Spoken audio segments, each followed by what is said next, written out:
નમસ્કાર, round up Gujarat સાથે હું છું આપની સાથે મહેન્દ્ર। વાત કરીએ સમાચારની તો અમીરગઢ બોર્ડર પર વાહન ચેકિંગ દરમિયાન ઝડપાયું ડ્રગ્સ કે જ્યાં 1 કરોડથી વધુની રકમનું એમ્ફેટામાઇન્સ ડ્રગ્સ જે છે ઝડપાયું છે। ત્યારે રાજસ્થાન તરફથી જામનગર જતા કારમાં 3 શખ્સો ઝડપાયા છે। ડ્રગ્સ સાથે ગુજરાતમાં પ્રવેશે એ પહેલા જ પોલીસે ઝડપી પાડ્યા છે। ત્યારે પોલીસે 3 શખ્સોની અટકાયત કરી આગળની કાર્યવાહી હાથ ધરી છે।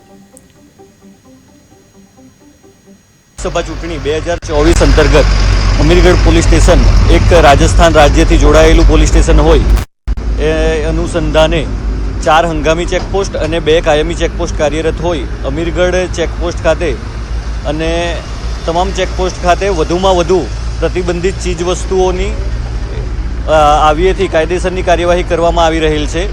જે અનુસંધાને ગઈકાલે વાહન ચેકિંગ દરમિયાન અમીરગઢ ચેકપોસ્ટ ખાતે 1,07,20,000 જેટલા મુદ્દામાલ સાથે 3 ઈસમો પોતાની કબજાની ક્રેટા ગાડીમાં પકડાઈ ગયેલ હતા। એ અનુસંધાને આજરોજ ગુનો દાખલ કરવામાં આવેલ અને